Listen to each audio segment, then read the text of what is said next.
Good morning.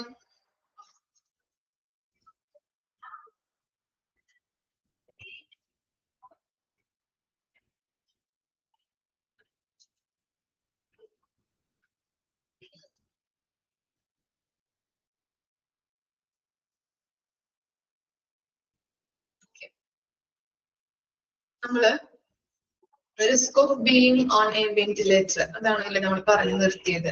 Okay, അവിടെ spelling mistake ഉണ്ടായിരുന്നു അല്ലെ. ടെസ്റ്റ് അമെന്റ്മെന്റ് എന്ന് പറഞ്ഞാല് നിങ്ങളുടെ ടെക്സ്റ്റ് ബുക്കിൽ ട്രീറ്റ്മെന്റ് എന്നാണ് അല്ലെ. ട്രീറ്റ്മെന്റ് തന്നെയാണ് കേട്ടോ. ഞാൻ ഇവിടുത്തെ പുതിയൊരു കോപ്പിയിൽ നോക്കിയിട്ടുണ്ടായിരുന്നു. ന്യൂ ടെക്സ്റ്റ് ബുക്കിൽ നോക്കിയപ്പോ ട്രീറ്റ്മെന്റ് എന്നാണ് കൊടുത്തിരിക്കുന്നത്. അപ്പൊ ട്രീറ്റ്മെന്റ് തന്നെ മതി. ഓക്കെ, ഇത് പഴയതായതുകൊണ്ടാണ്, പഴയ പ്രിന്റഡ് ആയതുകൊണ്ടാണ് അങ്ങനെ കിടക്കുന്നത്. അതുപോലെ തന്നെ ഇവിടെ പൾമണറി ഇഡിമ ലാസ്റ്റ് പോർഷൻ അല്ലെ. ഫ്ലൂയിഡ് എന്നാണ് കേട്ടോ, പിന്നല്ല ഫ്ലൂയിഡ്. കറക്റ്റ് ആണ് കേട്ടോ അത്. ഓക്കെ, ഡൗട്ട്സ് മാറിയോ? ക്ലിയർ ആയോ ഡൗട്ട്സ്?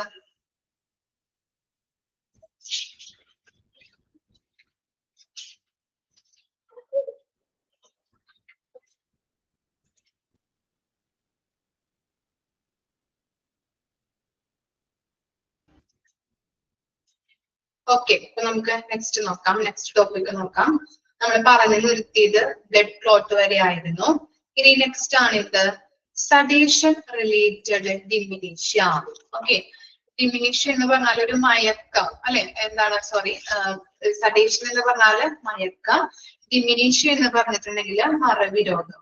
ഓക്കെ, സഡേഷൻ അല്ലെ, സഡേഷൻ കൊടുത്തിട്ടേക്കണേന് അങ്ങനെയുള്ള കാര്യങ്ങളൊക്കെ നമ്മൾ ഹോസ്പിറ്റലുമായിട്ട് നമ്മൾ പറയാറുണ്ടല്ലേ, രോഗികളുമായിട്ട് ബന്ധപ്പെട്ട്. ഓക്കെ, അപ്പോ സഡേഷൻ എന്ന് പറഞ്ഞു കഴിഞ്ഞിട്ടുണ്ടെങ്കിൽ മയക്കം, ഡിമിനീഷ്യ എന്ന് പറഞ്ഞു കഴിഞ്ഞിട്ടുണ്ടെങ്കിൽ മറവി രോഗം കേട്ടോ. Okay, this can be resulted by the sedative and many other medications provided to an individual who is on a ventilator with a breathing tube. എന്താണ് ഈ അമിതമായിട്ട് നമ്മൾ ഈ സഡേഷൻ കൊടുക്കുന്നത് മൂലം എന്താണ് ഈ ബോധമില്ലാതെ വരാം. ഓക്കെ, രോഗികൾക്ക് ബോധമില്ലാതെ വരാം. അതുപോലെ തന്നെ ഓർമ്മയൊന്നും ഉണ്ടാവാത്ത ഒരു അവസ്ഥയിലേക്ക് രോഗികൾ വരുന്നുണ്ട്. വെന്റിലേറ്ററിൽ കിടക്കുന്ന രോഗികൾക്ക് അമിതമായിട്ട് ഇങ്ങനെ സഡേഷൻ കൊടുക്കുന്നത് കൊണ്ട് തന്നെ അവർക്ക് എന്താണ് ബോധമില്ലായ്മ വരാം. അതുപോലെ തന്നെ മറവി രോഗങ്ങളും സംഭവിക്കാം. ഓക്കെ, അതാണ് അവിടെ പറയുന്നത്. Fluid overload. Next ആണ് fluid overload. This can be caused by continuous infectious drug toxicity or renal failure. Okay, renal എന്ന് പറഞ്ഞാൽ എന്താണ്? renal എന്ന് പറഞ്ഞാൽ വൃക്ക ഫെയിലിയർ സംഭവിക്കുന്നുണ്ട് അല്ലെ, കിഡ്നി. ഓക്കെ, അപ്പൊ എന്താണ് ഇങ്ങനെ നമ്മള് ഇൻഫ്യൂഷൻ എന്ന് പറഞ്ഞാല് കലർത്തൽ കേട്ടോ, കലർത്തൽ. മരുന്നുകൾ കണ്ടിന്യൂസ് ആയിട്ട് നമ്മൾ ഇങ്ങനെ കൊടുക്കും അല്ലെ. ഇപ്പൊ ഒരു പേഷ്യന്റ് എന്താണ് ഒരു 10-75 അല്ലെങ്കിൽ 70 വയസ്സായിട്ടുള്ള ഏജ്ഡ് ആയിട്ടുള്ള ഒരു പേഷ്യന്റ് ആണെങ്കിൽ നമ്മളിങ്ങനെ ഒരു അസുഖത്തിന് നമ്മൾ ചികിത്സിക്കുമ്പോൾ വേറെ അസുഖം വരാറുണ്ട് അല്ലേ. അതുമായിട്ട് ബന്ധപ്പെട്ട് വേറെ അസുഖം, അതുപോലെ തന്നെ വേറെ ആ അസുഖത്തിന് നമ്മൾ ചികിത്സിക്കുമ്പോൾ വേറെ കുറെ അസുഖങ്ങൾ അല്ലെ. ഇപ്പോ എന്താണ് ഹൃദയവുമായിട്ട് ബന്ധപ്പെട്ട് ചികിത്സിക്കുമ്പോൾ ചിലപ്പോൾ സ്ട്രോക്ക് വരാം. സ്ട്രോക്കിന് അല്ലെ അങ്ങനെയുള്ള കാര്യങ്ങൾക്കൊക്കെ മരുന്ന് കൊടുത്ത് കഴിയുമ്പോഴത്തേനും കിഡ്നി ഫെയിലിയർ വരാം. അതുപോലെ തന്നെ യൂറിൻ ഇൻഫെക്ഷൻ വരാം. അങ്ങനെ പല അസുഖങ്ങളായിട്ട് വരുന്നുണ്ട് രോഗികൾക്ക് ഇല്ലേ. ഒരു മരുന്ന് തന്നെ ഒരു രോഗത്തിന് ചികിത്സിച്ച് കഴിഞ്ഞാൽ നിങ്ങൾ കേട്ടിട്ടുണ്ടാവും. ഇപ്പൊ എന്താണ് പല രോഗങ്ങളും ഒരു രോഗത്തിന് ചികിത്സ തേടാൻ വേണ്ടിയിട്ട് ഹോസ്പിറ്റലിൽ പോയതാണ് ഇപ്പൊ പല അസുഖങ്ങളും ആയി എന്ന് കേട്ടിട്ടുണ്ടാവും അല്ലെ. പല ആളുകൾക്കും കേട്ടിട്ടുണ്ടാവും. മുതിർന്നവർക്കാണ് അങ്ങനെ സംഭവിക്കുന്നത് അല്ലെ. ഒരു അസുഖത്തിന് ചികിത്സിച്ച് കഴിയുമ്പോൾ അതെന്താണ് സൈഡ് എഫക്റ്റ് ആയിട്ട് മറ്റു അസുഖങ്ങളും വരാറുണ്ട്. ഓക്കെ, അതാണ് പറയുന്നത് കണ്ടിന്യൂസ് ആയിട്ട് ഇങ്ങനെ മരുന്നുകൾ കൊടുത്തുകൊണ്ടിരിക്കുമ്പോ അതെന്താണ് അതിന്റെ വിഷത്വം അല്ലെ, ഒരു ടോക്സിറ്റി ആയിട്ട് നമ്മുടെ ശരീരത്തില് അത് ഡ്രഗ് ടോക്സിറ്റി ആയിട്ട് സംഭവിക്കാറുണ്ട്. ടോക്സിറ്റി എന്ന് പറഞ്ഞാല് വിഷത്വം ഉണ്ടായി അതെന്താണ് മറ്റു പല അസുഖങ്ങൾക്ക് അതുപോലെ തന്നെ കിഡ്നി ഫെയിലിയർ സംഭവിക്കാറുണ്ട്. ഇനി എന്താണ് lung injury. Ventilator can cos lung damage. These can occur the several reasons. അപ്പൊ എന്താണ് ഇങ്ങനെ വെന്റിലേറ്ററിൽ കിടക്കുന്നത് കൊണ്ട് തന്നെ ലങ് ഡാമേജ് ഉണ്ടാവും. ഇനി എന്തൊക്കെ റീസൺസ് ആണ് അതങ്ങനെ ഉണ്ടാവാനായിട്ടുള്ള കാരണങ്ങൾ എന്തൊക്കെയാണെന്ന് നോക്കിയേ. Air pressure in lung goings beyond the normal limit, നമ്മള് സാധാരണ പരിധിക്ക് അപ്പുറത്തേക്ക് എയർ പ്രഷർ കൂടുതലായിട്ട് നമ്മൾ കൊടുത്തു കഴിഞ്ഞിട്ടുണ്ടെങ്കിൽ ലങ് ഡാമേജ് സംഭവിക്കുന്നുണ്ട്. സാധാരണ പരിധിക്ക് അപ്പുറത്തേക്ക് കൂടുതലായിട്ട് നമ്മൾ എയർ പ്രഷർ കൊടുത്തു കഴിഞ്ഞിട്ടുണ്ടെങ്കിൽ ഇങ്ങനെയുള്ള ഡാമേജുകൾ ഉണ്ടാവാറുണ്ട്. പിന്നെന്താണ്, air സീപ്പ് into the space between the lungs and the chest wall. Okay, അപ്പൊ ഇവിടെ എന്താണ് നമ്മൾ പറഞ്ഞിട്ടുണ്ടായിരുന്നു, പ്ലൂറൽ സ്പേസിലേക്ക് വായു നിറയുമ്പോൾ എന്ത് സംഭവിക്കുന്നുണ്ട്, ഈ ലങ്സും അതുപോലെ തന്നെ ചെസ്റ്റിനും എന്താണ് ഇങ്ങനെ സംഭവിക്കാം അല്ലെ. ലങ്സ് ആയിട്ടുണ്ടെങ്കിലും അതുപോലെ തന്നെ നമ്മുടെ ചെസ്റ്റിന്റെ അഭിത്തിയിലും പ്ലൂറൽ സ്പേസിലേക്ക് വായു നിറയുന്നത് ഓക്കെ ഇങ്ങനെയുള്ള അവസ്ഥയിലേക്ക് വരാറുണ്ട്. ഓക്കെ, വെന്റിലേറ്ററിൽ കിടക്കുന്ന രോഗികൾക്ക് നമ്മൾ പലതരത്തിലുള്ള ലങ് ഇഞ്ചുറീസ് എങ്ങനെയൊക്കെയാണ് വരുന്നതെന്നാണ് കൊടുത്തിരിക്കുന്നത്. ഈ ലങ്സിലും അതുപോലെ തന്നെ ചെസ്റ്റിന്റെ ആ ഭിത്തിയിലും നമ്മൾ കൂടുതലായിട്ട് ഇങ്ങനെ നമ്മൾ എയർ കൊടുക്കുന്നതുമായിട്ട് ബന്ധപ്പെട്ട് പ്ലൂറൽ സ്പേസിലേക്ക് എന്ത് ചെയ്യുന്നുണ്ട്, വായു നിറഞ്ഞ് ഇത് തിങ്ങി ബുദ്ധിമുട്ടുകൾ വരാനായിട്ട് ഇടവരുന്നുണ്ട്. ഇനി എന്താ, oxygen toxicity, too much oxygen in the lungs. എന്താണ്, ഈ ഓക്സിജൻ കൂടി കഴിഞ്ഞിട്ടുണ്ടെങ്കിലും ഡാമേജുകൾ സംഭവിക്കാം. നമ്മൾ ഓക്സിജൻ ലങ്ങിലേക്ക് കൊടുക്കുന്നുണ്ടല്ലോ, അതും കൂടുതലായിട്ട് കൊടുത്തു കഴിഞ്ഞിട്ടുണ്ടെങ്കിൽ നമുക്ക് ലങ് ഡാമേജ് സംഭവിക്കുന്നുണ്ട്. ഓക്കെ, അപ്പോ അങ്ങനെയൊക്കെ കാരണങ്ങൾ കൊണ്ടാണ് ഇങ്ങനെയുള്ള ലങ് ഇഞ്ചുറീസ് സംഭവിക്കുന്നത്. 3 റീസൺസ് ആണ് നമ്മൾ പറഞ്ഞത്. സാധാരണ പരിധിക്ക് അപ്പുറത്തേക്ക് എയർ പ്രഷർ കൊടുക്കുന്നത് കൊണ്ട് തന്നെ ലങ് ഡാമേജ് സംഭവിക്കുന്നുണ്ട്. അതുപോലെ തന്നെ എന്താണ്, ഈ ശ്വാസകോശത്തിലേക്ക് അല്ലെ, ഈ ലങ്സിലേക്കും അതുപോലെ തന്നെ ചെസ്റ്റിന്റെ ഭിത്തിയിലേക്കും അതിന്റെ വായു നിറഞ്ഞ് അത് കൂടുതൽ ആയി കഴിഞ്ഞിട്ടുണ്ടെങ്കിലും അങ്ങനെയുള്ള ഡാമേജ് സംഭവിക്കുന്നുണ്ട്. അതുപോലെ തന്നെ എന്താണ്, ഓക്സിജൻ കൂടുതലായിട്ട് നമ്മൾ കൊടുത്തു കഴിഞ്ഞിട്ടുണ്ടെങ്കിലും അതെന്താണ്, അത് ഡാമേജിലേക്ക് നയിക്കുന്നുണ്ട്. പിന്നെ എന്താണ്, who attended to patient on a medical ventilator, mechanical ventilator. Who attends to the patient on a mechanical ventilator? ആരൊക്കെയാണ് നോക്കിയേ, the patient who are mechanically ventilated, care providers like ആരൊക്കെയാണ് അവിടെ വെന്റിലേറ്ററിൽ കിടക്കുന്ന പേഷ്യൻസിനെ എന്താണ് നല്ല രീതിയിൽ കെയർ കൊടുക്കാനായിട്ട് അല്ലെങ്കിൽ കെയർ പ്രൊവൈഡ് ചെയ്യാനായിട്ട് വരുന്ന ആളുകൾ ആരൊക്കെയാണ് നോക്കി, ഫിസിഷ്യൻ, അനസ്തേഷ്യസ്റ്റ്, പൾമിനറി സ്പെഷ്യലിസ്റ്റ്, അതുപോലെ തന്നെ എന്താ physiotherapist or a respiratory therapist and nurses are liable to take care of them. അപ്പൊ ഇത്രയും കാര്യങ്ങൾ ആരൊക്കെയാണ് ഈ പേഷ്യൻസിനെ അറ്റൻഡ് ചെയ്യാനായിട്ട് വരുന്നത് എന്ന് ചോദിച്ചു കഴിഞ്ഞാൽ എഴുതേണ്ടതാണ്. ആരൊക്കെയാണ്, ഫിസിഷ്യൻസ്, അനസ്തേഷ്യസ്റ്റ്, പൾമിനറി സ്പെഷ്യലിസ്റ്റ് ഉണ്ട്, ഫിസിയോതെറാപ്പിസ്റ്റ് ഉണ്ട്, റെസ്പിറേറ്ററി തെറാപ്പിസ്റ്റ്, അതുപോലെ തന്നെ നേഴ്സ്. അണ്ടർലൈൻ ചെയ്ത് വെക്കാം കേട്ടോ. ഇനി ഒരു ചെറിയൊരു പോർഷനും കൂടി ഉണ്ട്, എന്താണ് നോക്കാം. Administration must make sure that, administration ensure ചെയ്യേണ്ട ഉറപ്പുവരുത്തേണ്ട കാര്യങ്ങൾ എന്താണ്, the preventive maintenance of equipment to be done periodically. എന്താണ് ആ മെയിൻ്റനൻസ് വർക്ക് അല്ലെ, എക്യുപ്മെന്റിന്റെ കറക്റ്റ് ആയിട്ടുള്ള മെയിൻ്റനൻസ് വർക്ക്, അറ്റകുറ്റപ്പണികളൊക്കെ ഉണ്ടെങ്കിൽ അത് കറക്റ്റ് ആയിട്ട് പീരിയോഡിക് ആയിട്ട് നമ്മൾ ചെയ്യാനായിട്ട് ശ്രമിക്കാം. ഇനി എന്താ, obtainability of well-trained staff in care of patient in ventilator. എന്താണ് ഈ പേഷ്യന്റ് കെയറുമായിട്ട് ബന്ധപ്പെട്ട് കെയർ ചെയ്യാനായിട്ട് വരുന്ന സ്റ്റാഫുകൾ വെൽ ട്രെയിൻഡ് ആയിരിക്കണം. Strict protocol of care of ventilator patient, വെന്റിലേറ്ററിൽ കിടക്കുന്ന പേഷ്യൻസിന് നല്ല രീതിയിൽ കെയർ കൊടുക്കുന്നതുമായിട്ട് ബന്ധപ്പെട്ട പ്രോട്ടോകോൾസ് സ്ട്രിക്ട്ലി അത് ഫോളോ ചെയ്യണം. പ്രോട്ടോകോൾസ് അനുസരിച്ചിട്ട് മാത്രമായിരിക്കണം അവർക്ക് കെയർ കൊടുക്കേണ്ടത്. Sufficient resources should be available, അവർക്ക് ആവശ്യമായിട്ടുള്ള റിസോഴ്സസുകൾ മതിയായ രീതിയിൽ ആവശ്യത്തിനുള്ള റിസോഴ്സസുകൾ അവിടെ അവൈലബിൾ ആയിരിക്കണം. ഇത്തരം കാര്യങ്ങളാണ് administration must make sure okay ഉറപ്പുവരുത്തേണ്ട കാര്യങ്ങളായിട്ട് പറയുന്നത്. വായിച്ചു നോക്കാം കേട്ടോ. ഇതോടുകൂടി നമ്മുടെ ചാപ്റ്റർ കംപ്ലീറ്റ് ആയിട്ടുണ്ട്.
ഓക്കെ, കംപ്ലീറ്റ് ആയില്ല. ഇനി മിസ് എടുക്കാൻ പോകുന്നത് മിസ്സിന്റെ ചാപ്റ്റർ ഒക്കെ കംപ്ലീറ്റ് ആക്കിയിട്ടുണ്ട് മിസ് എടുക്കാനുള്ളത്. ഓക്കെ, വെന്റിലേറ്റർ മാത്രമായിരുന്നു അവസാനത്തേക്ക് വെച്ചിരുന്നത് അല്ലെ, ബാക്കിയെല്ലാം കംപ്ലീറ്റ് ആണ്.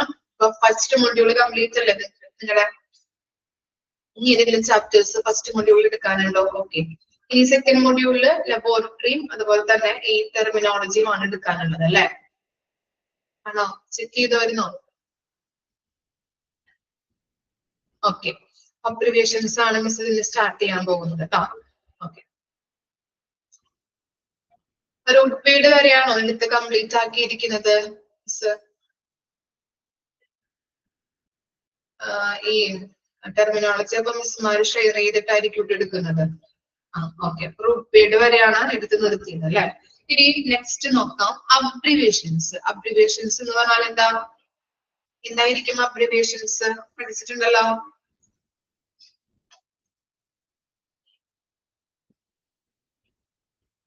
എന്താണ് അബ്രിവേഷൻസ് എന്ന് പറഞ്ഞാല്?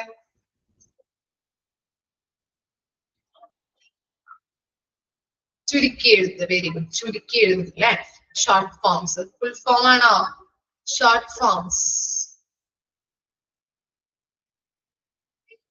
ഓക്കെ, ടെർമിനോളജിയില് അബ്രിവേഷൻസ് ആണ് ഇനി എടുക്കുന്നത് കേട്ടോ. ലാസ്റ്റ് സെക്കൻഡ് മൊഡ്യൂളിലെ ലാസ്റ്റ് ചാപ്റ്റർ മെഡിക്കൽ ടെർമിനോളജി.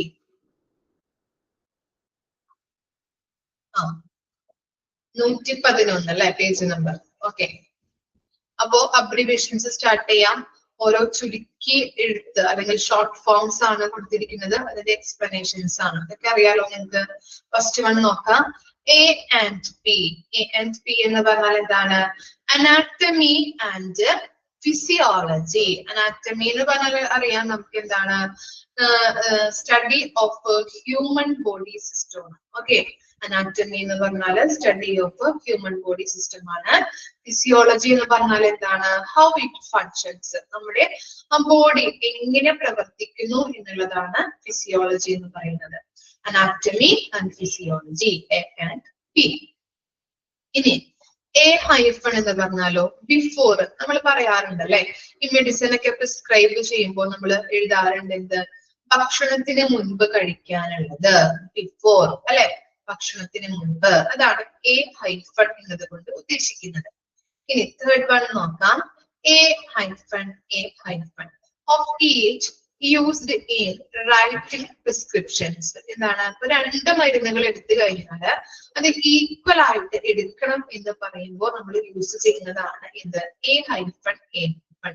2 മരുന്നുകൾ എടുത്തു കഴിയുമ്പോൾ അത് ഈക്വൽ ആയിട്ട് യൂസ് ചെയ്യാം എന്ന് പറയുന്നതിന് നമ്മൾ റെപ്രസെന്റ് ചെയ്യുന്നതാണ് A ഹൈഫൺ A ഹൈഫൺ. ഇനി ABB എന്ന് പറഞ്ഞാൽ അബ്ഡോമൻ, അറിയാലോ. ABG arterial blood gas. Okay, arterial blood gas. ബ്ലഡില് ഉള്ള ഓക്സിജൻ അതുപോലെ തന്നെ CO2ന്റെ അളവൊക്കെ നമ്മൾ വെരിഫൈ ചെയ്തതിനെയാണ് ABG എന്ന് പറയുന്നത്, ആർട്ടീരിയൽ ബ്ലഡ് ഗ്യാസ്.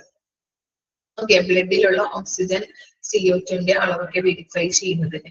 ഇനി AC എന്ന് പറഞ്ഞാലോ ബിഫോർ മീൽസ്, ഭക്ഷണത്തിന് മുൻപ് നമ്മൾ പറയാറുണ്ട് അല്ലെ, ബിഫോർ മീൽസ്. അതാണ് AC കൊണ്ട് ഉദ്ദേശിക്കുന്നത്. ACLS advanced cardiac life support, ഇതറിയാലോ. ഇനി എന്താണ്?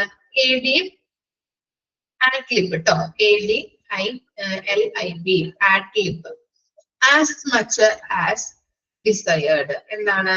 ആവശ്യത്തിന് അനുസരിച്ച്, ആവശ്യത്തിന് അനുസരിച്ച്. ഓക്കെ, ഇനി നെക്സ്റ്റ് പേജിലേക്ക് നോക്കാം. ADL എന്ന് പറഞ്ഞാല് activity of daily living, activity of daily living. AED എന്ന് പറഞ്ഞാൽ നമ്മൾ പഠിച്ചിട്ടുണ്ട്, ഓട്ടോമാറ്റഡ് എക്സ്റ്റേണൽ ഡീഫൈബ്രിലേറ്റർ. നമുക്കറിയാം എന്താണ്? ഹാർട്ട് അല്ലെ, ഹാർട്ടിലേക്ക് ഒരു ഇലക്ട്രിക് ഷോക്ക് കൊടുത്ത് ഹാർട്ട് റീസ്യൂം ചെയ്യാനായിട്ട് യൂസ് ചെയ്യുന്ന ഒരു എക്യുപ്മെന്റ് ഇല്ലേ? കണ്ടിട്ടില്ലേ നിങ്ങള്? അറിയില്ലേ?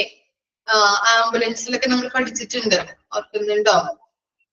ഇല്ല, ഓർമ്മയില്ല.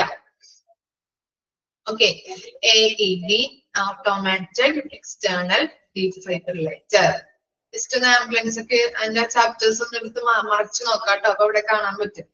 ഇനി AF എന്ന് പറഞ്ഞാൽ എന്താണ്?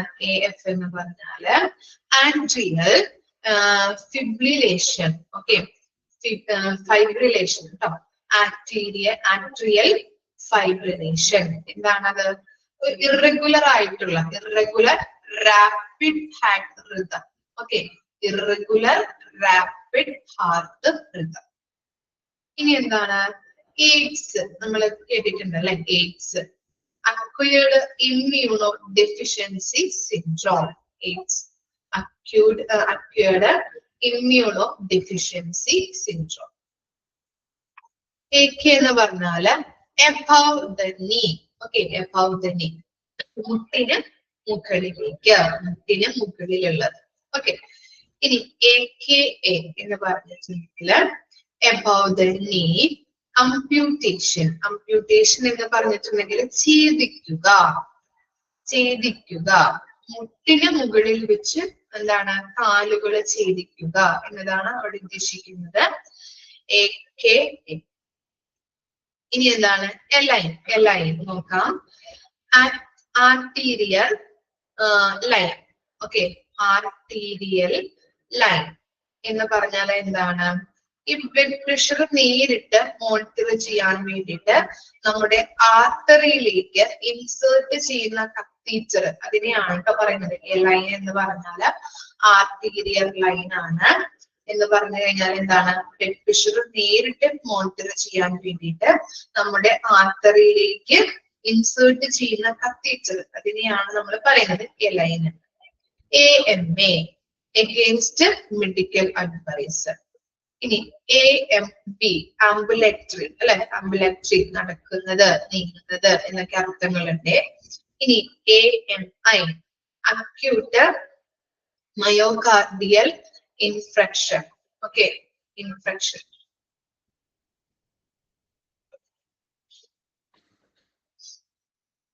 അപ്പൊ എന്താ പറഞ്ഞത്? AMI എന്ന് പറഞ്ഞാല് acute myocardial infarction. Okay, infarction, infarction. അതെന്ന് പറഞ്ഞിട്ടുണ്ടെങ്കിൽ എന്താണ്? ഹാർട്ട് അറ്റാക്ക് ആണ് ഉദ്ദേശിക്കുന്നത്. ഹാർട്ട് അറ്റാക്ക്, അറ്റാക്കിനെ പറയുന്നതാണ് acute myocardial infarction.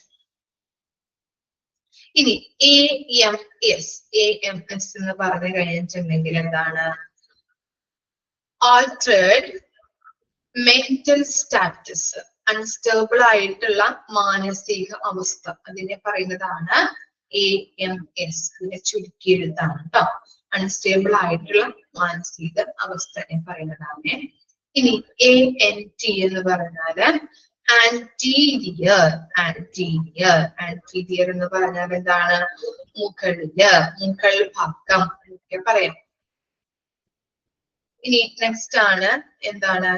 AO into 4. AO into 4 എന്ന് പറഞ്ഞാല് alert and oriented to person, place, time and self. അപ്പൊ എന്താണ്? ഒരു മെന്റൽ ഹെൽത്ത് മെഷർ ചെയ്യാൻ വേണ്ടിയിട്ട് കുറച്ച് ക്വസ്റ്റ്യൻസ്, 4 ക്വസ്റ്റ്യൻസ് ചോദിക്കുന്നതിനെയാണ് നമ്മൾ പറയുന്നത് AO into 4 എന്ന്. മെന്റൽ ഹെൽത്ത് മെഷർ ചെയ്യാൻ വേണ്ടിയിട്ട് നമ്മൾ 4 ക്വസ്റ്റ്യൻസ് ചോദിക്കും. പ്ലേസ്, ടൈം, സെൽഫ്, അതിനുമായിട്ട് ബന്ധപ്പെട്ട് അങ്ങനെ 4 ക്വസ്റ്റ്യൻസ് ചോദിക്കുന്നതിനെയാണ് എന്തെന്ന് പറയുന്നത്? AO into 4 എന്ന് പറയുന്നത്. ഇനി AP എന്ന് പറഞ്ഞാൽ എന്താണ്? Antero posterior front to back action potential angina pectoris, anterior pituitary arterial pressure. അപ്പൊ ഇത്രയും കാര്യങ്ങളാണ് AP എന്നതുകൊണ്ട് ഉദ്ദേശിക്കുന്നത്. എന്താണ്? Anterior posterior.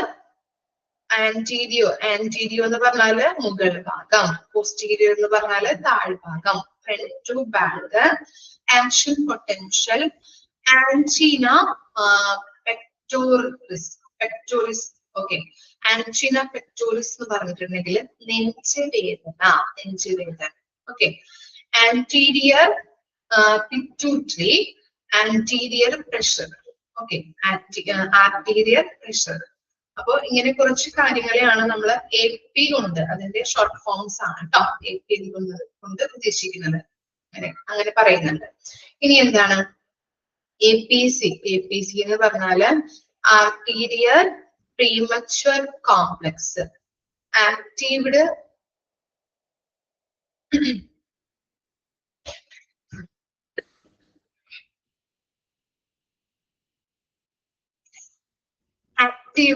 protein C, aspirin, phenylephrine, caffeine.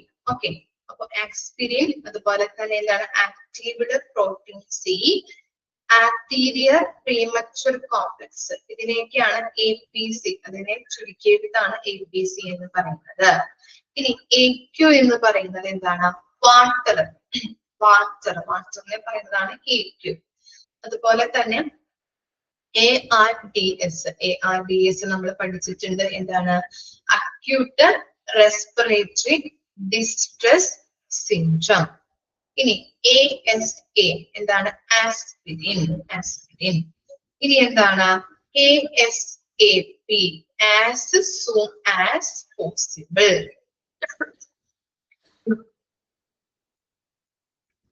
ഇനി നെക്സ്റ്റ് ആണ് ASHD. ASHD എന്ന് പറഞ്ഞാല് ആർട്ടീരിയോ സ്ക്ലീറോട്ടിക് ഓർ ആർട്ടീരിയോസ്ക്ലീറോട്ടിക് ഹാർട്ട് ഡിസീസസ് എന്ന് പറഞ്ഞു കഴിഞ്ഞാല് ഹാർട്ടിലേക്ക് ബ്ലഡ് എത്തിക്കുന്ന ആർട്ടറിയില് ഫാറ്റ് അടിഞ്ഞു കൂടിയിട്ട് ബ്ലോക്ക് ഉണ്ടാകുന്ന ഒരു അവസ്ഥ, ബ്ലോക്ക് ഉണ്ടാകുന്നത്, അതിനെയാണ് നമ്മൾ പറയുന്നത് ആർട്ടീരിയോസ്ക്ലീറോട്ടിക് ഹാർട്ട് ഡിസീസ് അല്ലെങ്കിൽ ആർട്ടീരിയോസ്ക്ലീറോട്ടിക് എന്ന് പറയുന്നത് കേട്ടോ. ഇനി AV എന്ന് പറഞ്ഞു കഴിഞ്ഞിട്ടുണ്ടെങ്കിൽ എന്താണ്? എട്രിയോവെന്റിക്കുലർ. AV എന്ന് പറഞ്ഞാല് എട്രിയോവെന്റിക്കുലർ. A-B എന്ന് പറഞ്ഞിട്ടുണ്ടെങ്കിൽ എന്താണ്? Arterio venous. Okay, arterio venous. Okay, അപ്പോ എട്രിയോവെന്റിക്കുലർ എന്ന് പറഞ്ഞു കഴിഞ്ഞിട്ടുണ്ടെങ്കിൽ ഹാർട്ടിന് 4 അറകളുണ്ട്. അപ്പൊ അതിനെ നമ്മൾ പറയുന്നതാണ് AV എന്ന് ഉദ്ദേശിക്കുന്നത്. ഓക്കെ, അതുപോലെ തന്നെ ആർട്ടീരിയോ വീനസ് എന്ന് പറഞ്ഞു കഴിഞ്ഞിട്ടുണ്ടെങ്കിൽ ആർട്ടറിയും അതുപോലെ തന്നെ വെയിനും തമ്മിലുള്ള ഒരു കണക്ഷൻ, അതിനെ പറയുന്നതാണ് ആർട്ടീരിയോ വീനസ്. ഓക്കെ, ഇത്രയും കാര്യങ്ങളാണ്. ഇനി മിസ് ഒന്ന് അടയാളപ്പെടുത്തി തരാം കേട്ടോ, മാർക്ക് ചെയ്ത് തരാം ഈ പേജില്. അതുപോലെ തന്നെ അതിന്റെ മുൻപിലത്തെ പേജിലെ ഇമ്പോർട്ടന്റ് ആയിട്ടുള്ള കാര്യങ്ങളൊന്ന് അണ്ടർലൈൻ ചെയ്ത് വെക്കാം. ഫസ്റ്റ് അബ്രിവേഷൻ തുടങ്ങുമ്പോ ഫസ്റ്റ് 1 to 8 വരെ ഉള്ളതില് ഇമ്പോർട്ടന്റ് ആയിട്ടുള്ളത് 5 ABG, arterial blood gas, underline mark ചെയ്യാം കേട്ടോ, ABG. പിന്നെ 7th one ACLC, advanced cardiac life support.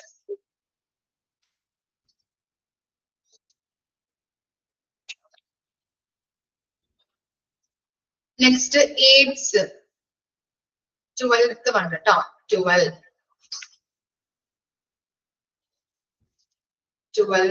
AIDS, acquired immuno deficiency syndrome. ഇനി 16 കേട്ടോ, 16 AAMA, against medical advice. ഇനി last പോർഷനില് 25 ARDS, acute respiratory distress syndrome. 27 ASAP, as soon as possible. First പേജിൽ നമ്മൾ പറഞ്ഞത് 5, 7, second പേജിൽ പറഞ്ഞത് 12, 16, 25, 27. വായിച്ചു നോക്കാട്ടോ. ഇത്രയും കാര്യങ്ങള് മനസ്സിരുത്തി വായിക്കണം.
നെക്സ്റ്റ് നോക്കാം.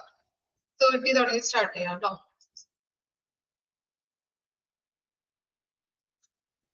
30 BBB അല്ലെ, ബണ്ടിൽ ബ്രാഞ്ച് ബ്ലോക്ക്. ബണ്ടിൽ ബ്രാഞ്ച് ബ്ലോക്ക് ECG എടുക്കുമ്പോൾ നമ്മൾ യൂസ് ചെയ്യുന്ന ടെർമിനെയാണ് നമ്മൾ ബണ്ടിൽ ബ്രാഞ്ച് ബ്ലോക്ക് എന്ന് പറയുന്നത് കേട്ടോ. വിട്ട്. Okay, daily. Twice daily. Twice daily, ദിവസത്തില് 2 തവണ എന്ന് പറയില്ലേ, ദിവസത്തില് 2 തവണ കഴിക്കണം. Okay, PKA. PKA, below the knee amputation. Amputation. Okay, ഛേദിക്കുന്നത് കേട്ടോ. അമ്പ്യൂട്ടേഷൻ എന്ന് പറഞ്ഞാൽ ഛേദിക്കുക. ബിലോ ദ നീ അമ്പ്യൂട്ടേഷൻ. അപ്പൊ എന്താണ്? മുട്ടിന് താഴെ ഛേദിക്കുക. മുട്ടിന് താഴെ ഛേദിക്കുന്നതിനെയാണ് PKA എന്ന് പറയുന്നത്. PM, bowel movement. Bowel movement. Okay, BM എന്ന് പറഞ്ഞാൽ ബവൽ മൂവ്മെന്റ്. ഓക്കെ, നമ്മളെ ഡൈജസ്റ്റീവ് സിസ്റ്റവുമായിട്ട് ബന്ധപ്പെട്ട കാര്യമാണ് ഈ മലമൂത്ര വിസർജനം നടത്തുക എന്നൊക്കെ പറയില്ലേ. അപ്പൊ അതിനെയാണ് നമ്മൾ ബവൽ മൂവ്മെന്റ് എന്ന് പറയുന്നത് കേട്ടോ. ഇനി BP അറിയാലോ, blood pressure. PS, bachelor of science. BSA, body surface area. PX എന്ന് പറഞ്ഞാൽ ബയോപ്സി. ഓക്കെ, അറിയാവുന്നതാണ്. ഇനി C ഹൈഫൺ എന്ന് പറഞ്ഞാൽ വിത്ത്. C ഡിഗ്രി എന്ന് പറഞ്ഞാല് ഡിഗ്രി സെൽഷ്യസ്, സെന്റിഗ്രേഡ് റെപ്രസെന്റ് ചെയ്യുന്നത്. അതുപോലെ തന്നെ CA calcium. C capital A ഇതാണ് കാർഡിയാക് അറസ്റ്റ്. ഇനി CABG coronary artery bypass tract. എന്താണ് പറയുന്നത്? ബൈപാസ് സർജറി അതിനെ പറയുന്നതാണ്. ബൈപാസ് സർജറിയുമായിട്ട് ബന്ധപ്പെട്ടതാണ് അതിനെ പറയുന്നതാണ് ഇത് coronary artery bypass tract. CABG. ഇനി CAD എന്ന് പറഞ്ഞാല് coronary artery diseases. Coronary artery diseases എന്ന് പറഞ്ഞു കഴിഞ്ഞാൽ എന്താണ്? ഹൃദയത്തിലേക്ക് പോകുന്ന ബ്ലഡിന്റെ ആർട്ടറിയിലേക്ക് ബ്ലോക്ക് വരികയും അങ്ങനെ ഹൃദയത്തിലേക്ക് ബ്ലഡ് എത്താതെ ഉണ്ടാകുന്ന ഒരു അവസ്ഥ, എത്താത്തൊരു അവസ്ഥ. ഹൃദയത്തിലേക്ക് പോകുന്ന ബ്ലഡിന്റെ ആർട്ടറിയിലേക്ക് ബ്ലോക്ക് ഉണ്ടാകുകയും അങ്ങനെ ഹൃദയത്തിലേക്ക് കറക്റ്റ് ആയിട്ട് ബ്ലഡ് എത്താത്തൊരു അവസ്ഥ. അതിനെയാണ് നമ്മള് എന്തെന്ന് പറയുന്നത്? CAD കൊറോണറി ആർട്ടറി ഡിസീസസ് എന്ന് പറയുന്നത്. ഇനി CBC എന്ന് പറഞ്ഞാല് കംപ്ലീറ്റ് ബ്ലഡ് കൗണ്ട്. ഇനി CC എന്ന് പറഞ്ഞാൽ എന്താണ്? Cubic centimetre. Okay, units of measurements of volume. അതിനെയാണ് ക്യൂബിക് സെന്റിമീറ്റർ എന്ന് പറയുന്നത്. Units of measurements of volume. ഇനി CC ORS/C ചീഫ് കംപ്ലൈന്റ്സ്. അതുപോലെ CCU coronary care unit. CHF congestive heart failure. Okay, congestive heart failure എന്ന് പറഞ്ഞിട്ടുണ്ടെങ്കിൽ ഹാർട്ടിൽ നിന്ന് efficient ആയിട്ട് ബ്ലഡിനെ pump ചെയ്യാൻ പറ്റാത്ത അവസ്ഥ. കൺജസ്റ്റീവ് ഹാർട്ട് ഫെയിലിയർ എന്ന് പറഞ്ഞാല്, അല്ലെങ്കിൽ CHF എന്ന് പറഞ്ഞു കഴിഞ്ഞാല് ഹാർട്ടിന് എഫിഷ്യന്റ് ആയിട്ട് ബ്ലഡ് പമ്പ് ചെയ്യാൻ പറ്റാത്ത അവസ്ഥ. CI hyphen chloride. ഓക്കെ, അതുപോലെ തന്നെ CM എന്ന് പറഞ്ഞാല് സെന്റിമീറ്റർ. ഇനി നെക്സ്റ്റ് CM ക്യൂബ് എന്ന് പറഞ്ഞാല് ക്യൂബിക് സെന്റിമീറ്റർ. CNS എന്ന് പറഞ്ഞാല് central nervous system. Okay, central nervous system എന്ന് പറഞ്ഞാല് ബ്രെയിനും സെൻട്രൽ സ്പൈനൽ കോഡും ചെയ്യുന്നതാണ് സെൻട്രൽ നെർവസ് സിസ്റ്റം എന്ന് പറഞ്ഞാല്. ബ്രെയിനും അതുപോലെ തന്നെ സെൻട്രൽ സ്പൈനൽ കോഡും ചെയ്യുന്നതാണ്. ഓക്കെ, അപ്പൊ അതിന്റെ ഇമ്പോർട്ടന്റ് ആയിട്ടുള്ള കാര്യങ്ങൾ പറഞ്ഞു കേട്ടോ. മാർക്ക് ചെയ്യേണ്ട ഭാഗങ്ങള് ഒന്ന് അണ്ടർലൈൻ ചെയ്ത് വെക്കാം, മാർക്ക് ചെയ്ത് വെക്കാം കേട്ടോ. 30 BBB ബണ്ടിൽ ബ്രാഞ്ച് ബ്ലോക്ക്.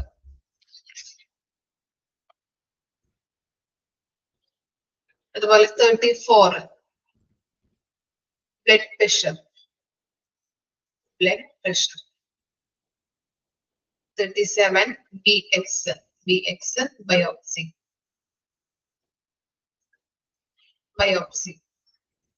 അറിയാലോ, ക്യാൻസർ പേഷ്യന്റുമായിട്ട് ബന്ധപ്പെട്ടത്. ഇനി 41 CA cardiac arrest. CA 41 capital CA cardiac arrest. 42 CABG CABG, coronary artery bypass graft. 43, CAD, coronary artery diseases. Coronary artery disease. 44, CBC, complete blood count. Complete blood count.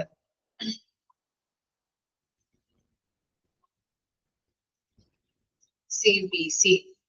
Last one, 52, CNS, central nervous system. Okay, central nervous system.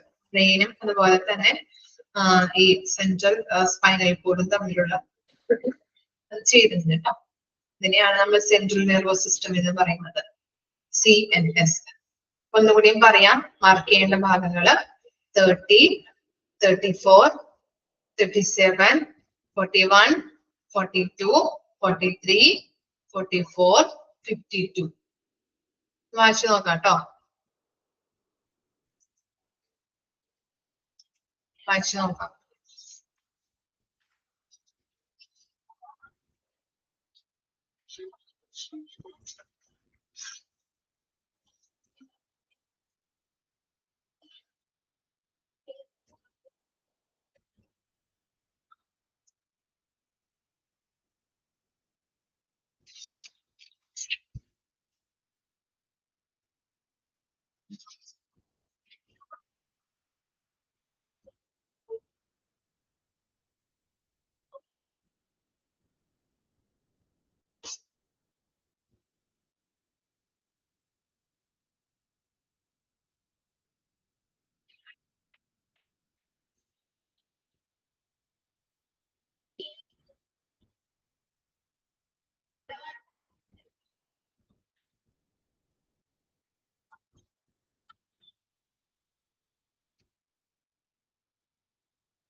വായിച്ചു കഴിഞ്ഞോ?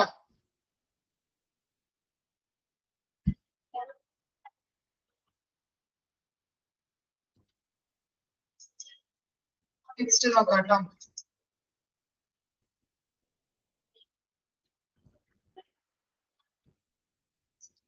Next ആണ് C/O, complaining of. CO, cardiac output. CO2, carbon dioxide. COLD, chronic obstructive lung disease. Chronic obstructive lung disease. COPD, നമ്മൾ പഠിച്ചതാണ്, chronic obstructive pulmonary disease. Chronic obstructive pulmonary disease. CP, chest pain, chemically pure cerebral palsy. Okay, chest pain, chemically pure cerebral palsy. CPR, CPR അറിയാൻ പറ്റുമല്ലോ, cardiopulmonary resuscitation. ഇനി CRNA, CRNA എന്ന് പറഞ്ഞാൽ certified registered nurse anesthetics. ഇനി CRT, capillary refill time cathode ray tube. Okay, capillary refill time cathode ray tube. CSF, cerebrospinal fluid, cerebrospinal fluid. CSM, carotid sinus message, cerebrospinal meningitis. Okay, cerebrospinal meningitis. ഇനി എന്താ പറയുന്നത്? CVA ആണ് കേട്ടോ, CVA ആണ് 64. CVM എന്നാണ് നമ്മുടെ PDF സ്ക്രീനിൽ കൊടുത്തിരിക്കുന്നത്, അത് A എന്നാക്കണം കേട്ടോ. CVA കറക്റ്റ് ആണോ നിങ്ങളുടെ PDF? കറക്റ്റ് ആണെങ്കിൽ കുഴപ്പമില്ല. CVA, cerebrovascular accident. കറക്റ്റ് ആണ്, cerebrovascular accident.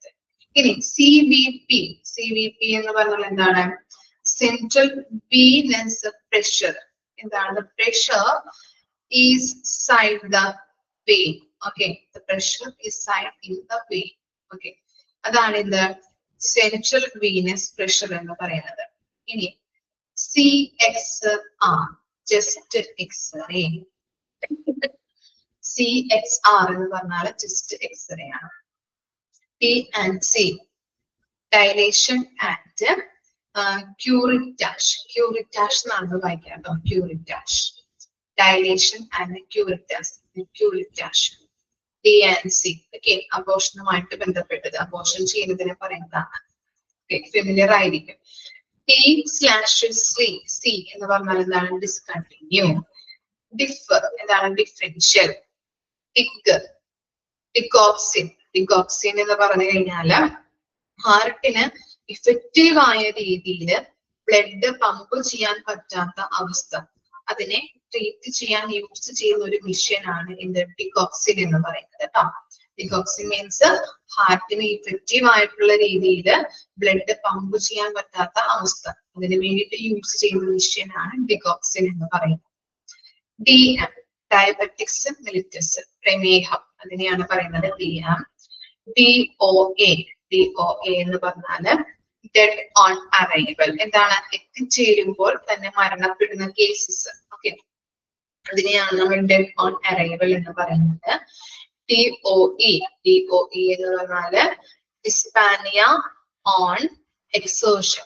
ഓക്കെ, എന്തെങ്കിലും എന്താണ് ഫിസിക്കൽ ആക്ടിവിറ്റി ചെയ്യുമ്പോൾ ബ്രീത്തിങ് ഡിഫിക്കൽറ്റി നമുക്ക് അനുഭവപ്പെടാറുണ്ടല്ലോ, അതിനെയാണ് പറയുന്നത് DOE, ഡിസ്പാനിയ ഓൺ എക്സോഷൻ. ഓക്കെ, എന്തെങ്കിലും ഫിസിക്കൽ ആക്ടിവിറ്റി ചെയ്യുമ്പോൾ ബ്രീത്തിങ് ഡിഫിക്കൽറ്റി വരുന്നത്. DON എന്ന് പറഞ്ഞാൽ എന്താണ്? Director of nursing.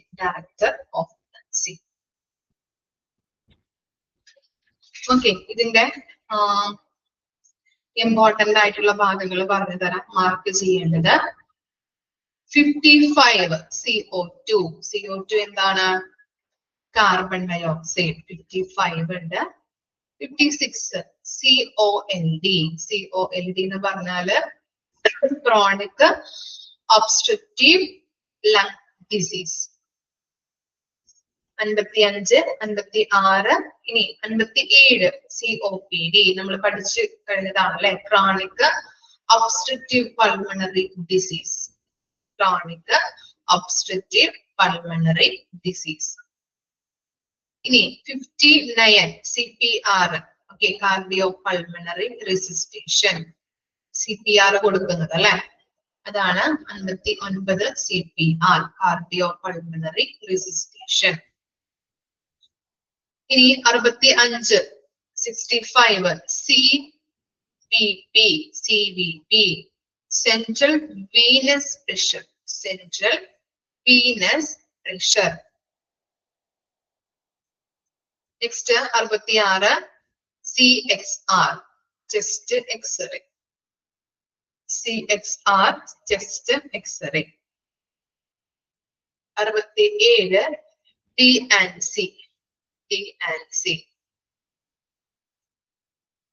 D&C. abortion ചെയ്യുന്നത് കേട്ടോ. D&C.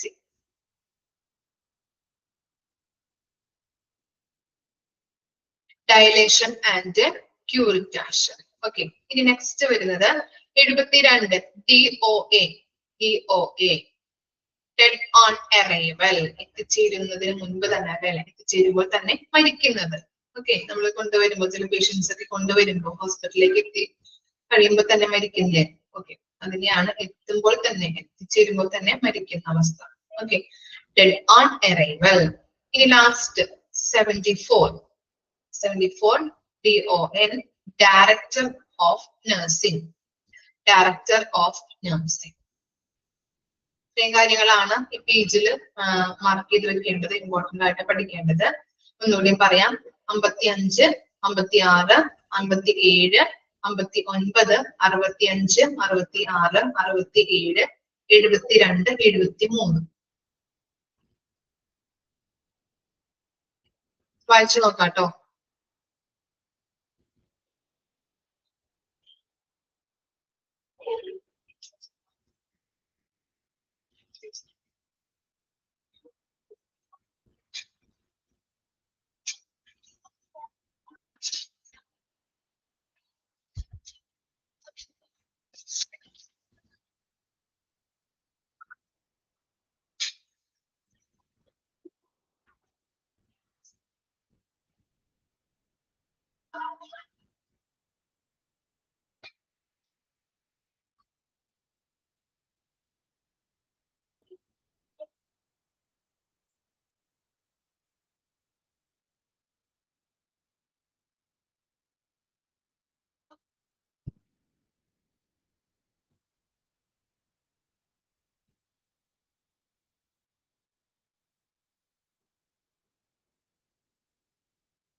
ക്ലിയർ ആയോ?